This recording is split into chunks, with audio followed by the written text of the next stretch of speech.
യുകെയിലുള്ള എല്ലാ യൂട്യൂബേഴ്സും വീഡിയോ ചെയ്യുമ്പോൾ സ്കാം എന്നും പറഞ്ഞിട്ടാണ് ഒരു വീഡിയോ ചെയ്യണത്. പക്ഷേ ഈ സ്കാമിൽ പെട്ട കാശ് നമുക്ക് എങ്ങനെ ഊരിയെടുക്കാം എന്നുള്ളതിനെ പറ്റി ആരും തന്നെ വീഡിയോ ചെയ്തിട്ടില്ല. ഹായ് ഫ്രണ്ട്സ്, അബീസ് വിക്കയുടെ പുതിയ വീഡിയോയിലോട്ട് എല്ലാവർക്കും സ്വാഗതം. നമുക്കറിയാം യുകെയിൽ ഒത്തിരി അധികം സ്കാംസ് നടക്കുന്നുണ്ട്. അപ്പം ഇന്ന് സ്കാമിനെ പറ്റി ഒരു വീഡിയോ. ഇതിപ്പം യുകെയിലുള്ള എല്ലാ സ്കാമിനെ പറ്റിയും പറയാൻ നമ്മൾ ആളല്ല. ഞങ്ങൾ കഴിഞ്ഞ 4 വർഷം ഞങ്ങൾ അനുഭവിച്ച ഒരേ സ്കാമിലൂടെ ഒന്ന് നിങ്ങൾക്കൊരു ബോധവൽക്കരണം തരണമെന്നൊരു ആഗ്രഹിച്ചാണ് ഈ വീഡിയോ. ഇനി നിങ്ങൾക്കെങ്കിലും ഇത് പറ്റാതിരിക്കട്ടെ. അപ്പോൾ വീഡിയോ ഇൻഫോർമേറ്റീവായിട്ട് തോന്നുവാണെങ്കിൽ തീർച്ചയായിട്ടും ചാനൽ സബ്സ്ക്രൈബ് ചെയ്യാനും ഫോളോ ചെയ്യാനും മറക്കരുത്. അപ്പോൾ നമുക്ക് വീഡിയോയിലോട്ട് പോകാം. ഓക്കെ, ജസ്റ്റ് ഒന്ന് പേരും കാര്യം ഒന്ന് പറയാം. ഓക്കെ, എൻ്റെ പേര് റൂബിൻ. ഞാൻ മാഞ്ചസ്റ്ററിനുള്ളത്, നാട്ടിലെ കോഴിക്കോടാണ്. റൂബിൻ ബ്രോ ഇവിടെ വന്നിട്ട് എന്തോരം സ്കാമിനെ പറ്റി കേട്ടിട്ടുണ്ടാവും?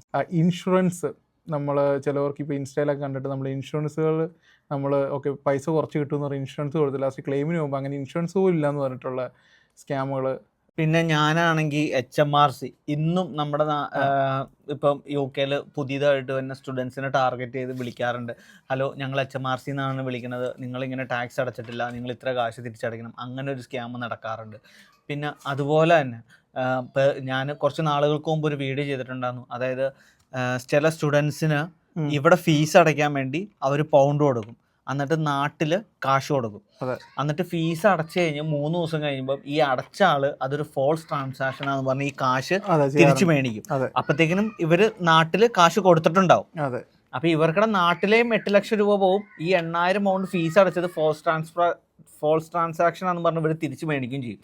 അങ്ങനെ ഒത്തിരി പേർക്ക് പറ്റും. ഇതുപോലെ തന്നെ ഫേസ്ബുക്കിൽ ഒരു സംഭവം ഉണ്ട്. എങ്ങനെയാ വെച്ചാൽ ഫേസ്ബുക്കിൽ നമ്മൾ ഇപ്പോൾ കാറ് അതുപോലത്തെ സാധനങ്ങൾക്കൊക്കെ ഇവർ പറയും ഇത് ഭയങ്കര ലോ പ്രൈസ് ആണ്. ഇപ്പോൾ വലിയ കാറുകൾക്കൊക്കെ ആണെങ്കിൽ ഒരു ബെൻസ് പോലെ കാറുകൾക്ക് അവർ 5,000 പൗണ്ട് 6,000 പൗണ്ട്, അതൊരു 15,000 20,000 പൗണ്ട് പുറത്തുള്ള സാധനം 5,000 6,000 പൗണ്ട് എമർജൻസി ആയിട്ട് നമ്മൾ അയക്കുകയാണ്. അപ്പോൾ ഇത് നാളെ തന്നെ വിറ്റ് പോകും. അപ്പോൾ നിങ്ങൾ ഒരു കാര്യം ചെയ്യും, നിങ്ങളൊരു 10 പൗണ്ടോ അല്ലെങ്കിൽ 100 പൗണ്ടോ ഒരു 50 പൗണ്ടോ ഒരു ചെറിയ എമൗണ്ട് നിങ്ങൾ ഡെപ്പോസിറ്റ് ആയിട്ട് നാളെ വന്ന് നിങ്ങൾ കണ്ടോ, കുറേ ആൾക്കാർ വരുന്നുണ്ട്. ഇങ്ങനെയൊക്കെ നമ്മൾ അട്രാക്റ്റീവ് ഓഫേഴ്സ് പറഞ്ഞിട്ടൊക്കെ ആയിരിക്കും പറയുന്നത്. പക്ഷേ ആ പൈസ കൊടുത്തിട്ടുണ്ടെങ്കിൽ പിന്നെ നിങ്ങൾക്ക് ആ പൈസ നിങ്ങൾക്ക് കാണാൻ കിട്ടില്ല, അത്രേ ഉള്ളൂ. അവരപ്പോൾ തന്നെ ആ അക്കൗണ്ടും ക്ലോസ് ചെയ്ത് പോകും. നമുക്കത് ക്ലെയിം കൊടുക്കാം നമുക്ക്, പക്ഷേ അത് കിട്ടണമെന്നോ, കാരണം അവരുടെ അക്കൗണ്ടിൽ ഫണ്ട് ഉണ്ടെങ്കിൽ മാത്രമാണ് നമുക്കത് വിഡ്രോ ചെയ്യാൻ പറ്റുള്ളൂ. സോ നമുക്ക് അവരുടെ അക്കൗണ്ട് ബ്ലോക്ക് ആകും, കാരണം അത് അവർക്ക് കെയർ ചെയ്യുന്നുണ്ടാവില്ല, കാരണം അത് ആരുടെങ്കിലും അക്കൗണ്ടൊക്കെ ആയിരിക്കും അവർ തരുന്നത്. സോ അതൊരു സ്കാമായിട്ട് വരാം. പിന്നെയുള്ളതെന്ന് പറഞ്ഞാൽ ഇൻഷുറൻസ് സ്കാംസ് വരാറുണ്ട്. എങ്ങനെയാണെന്ന് വെച്ച് കഴിഞ്ഞാൽ ഇവർ വിളിച്ചിട്ട് നമ്മൾ ഇങ്ങനെ വേറൊരു ഇൻഷുറൻസ് നമ്മൾ ചീപ്പായിട്ട് തരാം ഇതൊക്കെ പറഞ്ഞിട്ട് അവർ വിളിച്ചിട്ട് അവർ നിങ്ങളുടെ അക്കൗണ്ട് നിങ്ങളുടെ ഡീറ്റെയിൽസും കാര്യങ്ങളൊക്കെ അവർ എടുക്കും. ഇത് മുഴുവൻ എടുത്തിട്ട് ഇവർ ചെയ്യുന്ന പരിപാടിയെന്ന് വെച്ചാൽ ഇവർ അല്ലെങ്കിൽ ഇൻഷുറൻസ് എന്ന് പറഞ്ഞിട്ടല്ല, ഇവർ വേറെ എന്തെങ്കിലും രീതിയിലായിരിക്കും വിളിക്കുന്നവർ. എന്തെങ്കിലും കാര്യത്തിന് അവർ വിളിച്ചിട്ട് നിങ്ങൾ ഡീറ്റെയിൽ ഫില്ല്, എന്നിട്ട് ഇവർ ഈ ഡീറ്റെയിൽ ഇവർ മറ്റുള്ളവർക്ക് ഷെയർ ചെയ്തിട്ട് ഇവർ വിളിക്കും നിങ്ങൾ ഈ ഇൻഷുറൻസ് അല്ല യൂസ് ചെയ്യുന്നത്, അല്ലെങ്കിൽ വേറെ ഇതല്ല യൂസ് ചെയ്യുന്നത്. അപ്പോൾ അവർക്ക് ഓൾറെഡി ഡീറ്റെയിൽസ് കിട്ടിയല്ലോ. സോ അത് യൂസ് ചെയ്തിട്ട് ഇവർ നിങ്ങളെ ട്രിക്ക് ചെയ്യാൻ നോക്കും. പിന്നെ ഇതുകൂടാതെ ഇവർ ജാക്ക് പോട്ട് അടിച്ചില്ലേ, നിങ്ങൾക്ക് 2 കോടീൻ്റെ ജാക്ക് പോട്ട് അടിച്ചിട്ടുണ്ട്, 200,000 300,000 ജാക്ക് പോട്ട് അടിച്ചിട്ടുണ്ട്, നിങ്ങൾ അക്കൗണ്ട് ഡീറ്റെയിൽ നിങ്ങൾക്ക് അക്കൗണ്ടിലേക്ക് ക്യാഷ് ഇടാം. അത് കൊടുത്തു കഴിഞ്ഞാൽ ചിലപ്പോൾ ആ അക്കൗണ്ടിൽ നിന്ന് പൈസ കൊണ്ടും വലിച്ചിട്ട് പോവുകയും ചെയ്യും. പിന്നെ അതുപോലെ തന്നെ ഇൻസ്റ്റയിലുള്ള ഒരു സ്കാമാണ് നിങ്ങളുടെ ഫോട്ടോഷൂട്ട് നമുക്ക് ചെയ്യാം, മോഡലിങ്ങിന് താല്പര്യമുണ്ട്. കാര്യം അതൊരു ചെറിയ എമൗണ്ടാണ്, അവർ 50 പൗണ്ടാണ് അവർ പറയണുള്ളൂ. പക്ഷെ നമ്മളത് കൊടുത്തു കഴിയുമ്പം ഇപ്പം ഒത്തിരി പേര് യുകെയിൽ വന്നവർക്ക് ഇപ്പം മോസ്റ്റ്ലി എല്ലാവർക്കും ചില ഒരു ആഗ്രഹം ഉണ്ടായിരിക്കും, യുകെയിൽ വന്നൊന്ന് മോഡലിങ് ചെയ്യണം, അല്ലെങ്കിൽ ഇവിടുത്തെ ഏതെങ്കിലും ഷോർട്ട് ഫിലിമിൻ്റെ തല കാണിക്കണമെന്നൊക്കെ പറഞ്ഞ് ഇവർ ഇങ്ങനെ മോഡലിങ്ങിന് ആവശ്യമുണ്ട്. അപ്പം ഞങ്ങൾ നിങ്ങൾക്കൊരു സ്ലോട്ട് തരും, അപ്പോൾ നിങ്ങൾ വരാതിരുന്ന് കഴിഞ്ഞാൽ ഞങ്ങളുടെ ആ സ്ലോട്ടിൻ്റെ സമയം പോകുമെന്നും പറഞ്ഞിട്ടാണ് ഞങ്ങൾ ഈ 50 പൗണ്ട് ഡിപ്പോസിറ്റ് വേണമെങ്കിൽ നിങ്ങൾ ഈ സ്ലോട്ടിൽ വന്നു കഴിയുമ്പോൾ നിങ്ങൾക്ക് ഈ 50 പൗണ്ട് ഞങ്ങൾ തിരിച്ചു തരും. പക്ഷെ നമ്മളവിടെ ചെന്ന് കഴിയുമ്പം അങ്ങനെ ഒരു സംഭവമോ ഓഫീസോ ഒന്നും കാണില്ല. കാര്യം നമ്മളവർക്ക് 50 പൗണ്ടല്ലേ, 50 പൗണ്ടിന് വേണ്ടി ആരെങ്കിലും ഈ കള്ളത്തരം കാണിക്കുന്നു. പക്ഷേ ഇതുപോലെ ഒരു 100 വരെ പറ്റിക്കുമ്പോൾ 5,000 പൗണ്ടായി. അതാണ് ഞാൻ ഫേസ്ബുക്കിൻ്റെ സ്കാം എന്ന് പറഞ്ഞില്ല. ഇതുപോലെ ഈ കാറിന് തന്നെ 10 പൗണ്ട്, അതായത് 15 പൗണ്ട് 20 പൗണ്ട് എങ്ങാണ്ട് നമ്മുടെ വാങ്ങുള്ളൂ. 15 പൗണ്ടല്ലേ, 15 പൗണ്ട് നമുക്കൊരു എമൗണ്ട് അല്ലല്ലോ, കാരണം 15 പൗണ്ട് പോയാൽ പോട്ടെ എന്ന് പറഞ്ഞ് കൊടുക്കുള്ളൂ. ഈ 15 പൗണ്ട് ഒരു 10 പേരുടെ ആഴ്ച എത്രയായി? 150 പൗണ്ടായി. സോ അതുപോലെ ഇങ്ങനെ എല്ലാവരും അയക്കുന്ന ഒരു 10 പൗണ്ട് 15 പൗണ്ട് വെച്ച് വാങ്ങും. വാങ്ങിച്ചെല്ലാം കഴിഞ്ഞ് കഴിഞ്ഞാൽ ലാസ്റ്റ് ഇവരുടെ ആളൊന്നും ഉണ്ടാവില്ല, കാരണം 10 10 കിട്ടുന്ന 15 പൗണ്ട്. നമുക്ക് നാട്ടിലേക്ക് കൺവേർഷൻ നോക്കുമ്പോൾ ഇതൊരു വലിയ എമൗണ്ടാണ്. ശരി, യുകെയിലാണെങ്കിൽ ഒരു 150 പൗണ്ടിന് നമുക്ക് എന്തൊക്കെ കാര്യങ്ങൾ ചെയ്യാൻ പറ്റും, നമുക്ക് ഒരാഴ്ച റെന്റിന്റെ ആദ്യം കൊടുക്കാൻ പറ്റും. പിന്നെ വേറൊരു സംഭവം എന്താണെന്ന് വെച്ച് കഴിഞ്ഞാൽ നമ്മളെല്ലാവരും യുകെയിലുള്ള എല്ലാ യൂട്യൂബേഴ്സും വീഡിയോ ചെയ്യുമ്പോൾ സ്കാം എന്നും പറഞ്ഞിട്ടാണ് ഒരു വീഡിയോ ചെയ്യണത്. പക്ഷേ ഈ സ്കാമിൽ പെട്ട കാശ് നമുക്ക് എങ്ങനെ ഊരിയെടുക്കാം എന്നുള്ളതിനെ പറ്റി ആരും തന്നെ വീഡിയോ ചെയ്തിട്ടില്ല. ഇപ്പം എനിക്ക് മനസ്സിലായ ഒരു കാര്യം, നിങ്ങൾക്ക് എൻ്റെ സ്കോട്ട്ലൻഡിൽ കുറച്ച് സ്റ്റുഡൻസ് ഇതുപോലെ വീടെടുത്തിട്ട് അവർ ഡിപ്പോസിറ്റ് കൊടുത്തു കഴിഞ്ഞപ്പം വീടെടുത്തപ്പം അവർ പറഞ്ഞു ചെറിയൊരു കാശ് തന്നുമെന്ന് പറഞ്ഞു. അങ്ങനെ ഒരു 600 പൗണ്ട് ഡിപ്പോസിറ്റ് കൊടുത്തിട്ട് വീട് കാണാൻ പോയ സമയത്ത് ഇതുപോലെ തന്നെ അവർ വേറെ ടീമിൻ്റെ നിന്ന് കാശ് മേടിച്ചിട്ട് 2 പേര് ഒരു വീട് ബ്രോയും ആ വീട് കാണാൻ വന്നു, ഞാനും ആ വീട്. പക്ഷെ നമ്മൾ അന്നേരം തന്നെ ചെയ്തൊരു കാര്യം, നമ്മുടെ ഫ്രണ്ട്സ് അന്നേരം ചെയ്തൊരു കാര്യം എന്ന് വെച്ച് കഴിഞ്ഞാൽ അമ്മാര് പോലീസിലോട്ടോ ഒന്നിലോ കംപ്ലൈൻറ്റ് ചെയ്യാൻ പറ്റില്ല. അമ്മാര് ബാങ്ക് ട്രാൻസ്ഫർ ചെയ്തത് എനിക്ക് തോന്നുന്നു ഹാലിഫാക്സ് ചെയ്താണ്. അങ്ങനെ അമ്മാര് എൻ്റെ യൂട്യൂബ് ചാനലുണ്ട്, 1 വർഷത്തെ മുമ്പത്തെ വീഡിയോ ആണ്. ഹാലിഫാക്സിൽ ചെന്നപ്പം അവിടുത്തെ ഒരു മാനേജർ ഒരു ഇന്ത്യൻ വംശജനായിരുന്നു. അന്നേരം തന്നെ അവർ ഈ ഫ്രോഡിലേക്ക് വിളിച്ച് പറഞ്ഞ് അവർക്ക് ആ കാശ് തിരിച്ചു കിട്ടി. അത് ആ ക്വിക്ക് ആക്ഷൻ കാരണമാണ്. എങ്ങാനും അവർ ഒരു ദിവസം കഴിഞ്ഞിട്ട് ചെയ്യാന്ന് വിചാരിച്ചിരുന്നെങ്കിൽ ആ കാശ് അവർക്കിടെ പോയേനെ. ഇതുപോലെ തന്നെ നമ്മുടെ ഒരു ഫ്രണ്ടിനെ കാർ റിപ്പയർ ചെയ്യാൻ കൊടുത്തു. അപ്പോൾ പുള്ളീനെ ക്ലച്ചോ ഹൈവീലും കണ്ടു പോയതാണ്. അപ്പോൾ പുള്ളി വേറെ അടുത്ത് പോയി എല്ലാം ഭയങ്കര എക്സ്പെൻസീവ് ആണ്. അപ്പോൾ ഇവിടെ കൊടുത്തു വീടിൻ്റെ അടുത്തുമാണ്. എന്നാൽ പിന്നെ അത് നമുക്ക് കൊടുത്ത് തന്നെ വേണ്ട ചീപ്പുമായിട്ടാണ് പറഞ്ഞത്. അപ്പോൾ ഭയങ്കര ഡൗട്ടുണ്ടായിരുന്നു. പക്ഷേ കൊടുത്തു, റെഡിയാക്കി തരാം, ഗ്യാരണ്ടിയാണ്, വീടിൻ്റെ അടുത്താണല്ലോ, അപ്പോൾ പോയി എടുക്കാൻ എളുപ്പമുണ്ട്. നമ്മൾ പൈസ കൊടുത്തു, ചെന്നു, അവർ ഒരു 150 പൗണ്ട് ട്രാൻസ്ഫർ ചെയ്തതാണ്. നമ്മളത് കഴിഞ്ഞിട്ട് ബാക്കി നമ്മൾ ചെയ്തോളാം എന്ന് പറഞ്ഞപ്പോൾ അങ്ങനെ നമ്മൾ 150 പൗണ്ട് കൊടുത്തു. അപ്പോൾ 150 പൗണ്ട് കൊടുത്തിട്ട് ഈ വണ്ടി പിന്നെ ഒരാഴ്ചത്തെ അനങ്ങിയിട്ടില്ലെന്ന് പറഞ്ഞു കഴിഞ്ഞാൽ ആ വണ്ടി ടയറിൻ്റെ പാടെങ്ങനെ ഉണ്ടോ തിരിച്ചിട്ടോ അതേപോലെ ഉണ്ട്. അങ്ങനെ ഒരാഴ്ച ഞങ്ങൾ പുറകെ അവിടെ വിളിച്ചിട്ട് ഇവർ പറയുന്ന ഏതൊരു പുള്ളി വരും, പറഞ്ഞു ഇവിടെ ആളില്ല, ഞങ്ങളിങ്ങനെ പണിയെടുക്കുന്നു, പക്ഷേ ആളില്ല, ഓണർ ആശുപത്രിയിലാണ്, ഇതൊക്കെ കുറേ പറഞ്ഞു. ലാസ്റ്റ് എന്താണെന്ന് വെച്ച് കഴിഞ്ഞാൽ ഒരു ദിവസം ലാസ്റ്റ് ഇവന് എങ്ങനെയും വണ്ടി കിട്ടിയാൽ മതി, എവിടെയെങ്കിലും വണ്ടി കൊടുത്ത് റെഡിയാകും. പറഞ്ഞു ഒരു കാര്യം, ഞങ്ങൾക്ക് ഫുള്ള് പൈസയും തരാൻ പറ്റില്ല, ഞങ്ങൾ പാതി പൈസ തരാൻ പറ്റുള്ളൂ എന്ന് പറഞ്ഞു. അപ്പോൾ അവൻ പറഞ്ഞു പാതിയെങ്കിൽ പാതി കിട്ടിയതാകട്ടെ എന്ന് ചോദിച്ചാൽ ഞാൻ പറഞ്ഞു അവനോട് പറഞ്ഞു വേണ്ട, പാതി കൊടുക്കണ്ട, ക്ലെയിം കൊടുക്കാമെന്ന് പറഞ്ഞു. ഞാൻ ക്ലെയിം ഇട്ട് ഫ്രോഡുലന്റ് ക്ലെയിം കൊടുത്തു കഴിഞ്ഞപ്പോൾ പുള്ളീൻ്റെ അക്കൗണ്ട് ബ്ലോക്കായി. പുള്ളി പറഞ്ഞു ഞാൻ പൈസ തന്നേക്കാം, കാരണം പുള്ളീൻ്റെ അക്കൗണ്ടിൽ വലിയൊരു 10,000 പൗണ്ട് കണ്ടിട്ടുണ്ടായിരുന്നു. അങ്ങനെ പുള്ളി ലാസ്റ്റ് പൈസ തന്ന് നമുക്ക് ക്ലെയിം കൊടുത്തപ്പോൾ, കാരണം പുള്ളീൻ്റെ അക്കൗണ്ട് ഫുൾ ബ്ലോക്കായി, അക്കൗണ്ടിൽ എമൗണ്ട് ഫുൾ ചെയ്യുമെന്ന് വിചാരിച്ചപ്പോൾ അക്കൗണ്ട് ബ്ലോക്കായി കഴിഞ്ഞപ്പോൾ പുള്ളി പൈസ തന്നെ റെഡിയാണ്. അപ്പോൾ പൈസയൊക്കെ ഉണ്ട് പുള്ളീൻ്റെ അക്കൗണ്ടിൽ. അതുപോലെ തന്നെ നമ്മൾ ഇവിടെ ഒരു ബാങ്ക് റിലേറ്റഡ് ആയിട്ട് ഒരു ഫ്രോഡ് തരം നടന്നു എന്ന് വിചാരിച്ചു, നമ്മൾ ആരെയാണ് ബ്രോ വിളിച്ച് റിപ്പോർട്ട് ചെയ്യേണ്ടത്? നമ്മൾ ആക്ച്വലി പറഞ്ഞാൽ ബാങ്ക് ഫ്രോഡുകളിൽ വരികയാണെങ്കിൽ എന്താ വെച്ചാൽ നമ്മൾ ബേസിക്കലി മാക്സിമം അവരെ വിളിച്ച് നമ്മൾ മെയിൽ കോൺവെർസേഷനും നമ്മൾ മാക്സിമം അവർ പറയുന്ന കാര്യങ്ങൾ, കാരണം ബേസിക്കലി നിങ്ങൾക്ക് ഒരു ബാങ്ക്, ഇപ്പോൾ ബാർക്ലേസ് പോലത്തെ ഒരു ബാങ്ക് ആണെങ്കിൽ ഒരിക്കലും നിങ്ങൾക്ക് അവരുടെ റീസൺസ് കിട്ടാൻ പോകുന്നില്ല. പക്ഷേ എന്നിരുന്നാൽ പോലും നിങ്ങൾ മാക്സിമം അവരുടെ റീസൺ കിട്ടുമെങ്കിൽ റീസൺ വാങ്ങിച്ചിട്ട് നമുക്ക്, അല്ലെങ്കിൽ റീസൺ തരുന്നെങ്കിൽ ഒരു ഫിനാൻഷ്യൽ ഒബിസ്മാൻ പോലെ അവർക്ക് അവരുടെ ത്രൂ നിങ്ങൾ എങ്ങനെയെങ്കിലും കോൺടാക്ട് ചെയ്യാൻ നോക്കുക.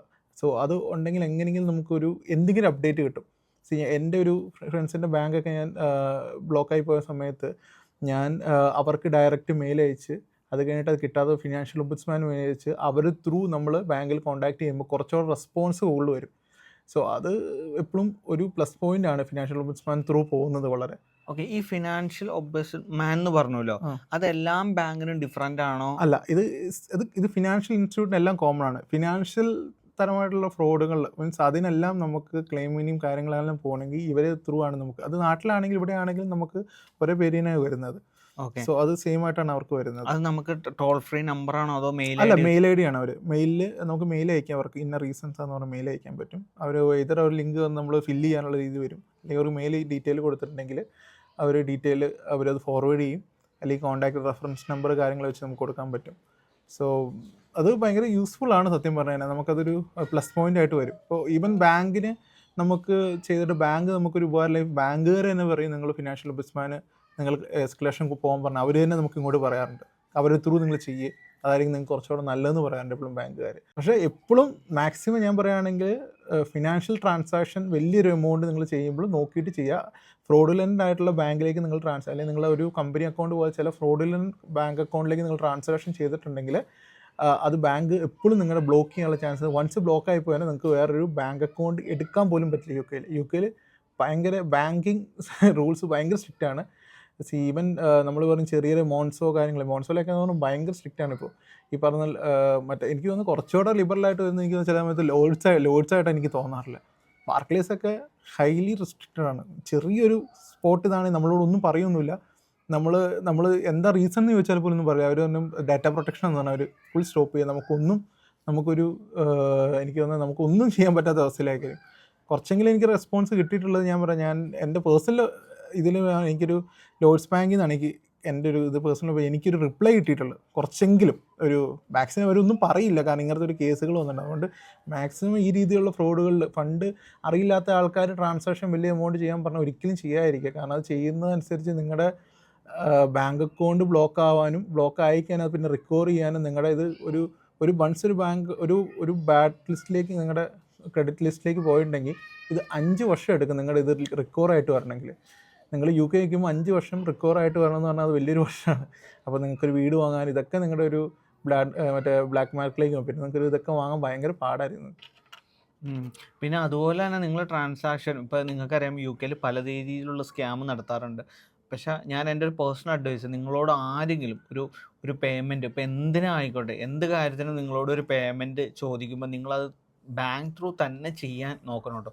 ഇന്നിപ്പോൾ ഇവിടെ ഉള്ളവർക്ക് പലർക്കും പറ്റണ പ്രശ്നം എന്ന് വെച്ച് കഴിഞ്ഞാൽ, ഇപ്പോൾ എന്നെ വിളിക്കാറുണ്ട്, ബ്രോ ഞങ്ങൾ ഇങ്ങനെ ഒരാൾ പറ്റിച്ചു. അപ്പോൾ നമ്മൾ ചോദിക്കും നിങ്ങൾ എങ്ങനെയാണ് കാശ് കൊടുത്തത്, ഞങ്ങൾ കൈ കൊണ്ട് കൊടുക്കുമായിരുന്നു, വീട്ടിൽ കൊണ്ട്, നമുക്ക് ഒരു പ്രൂഫും ഇല്ല.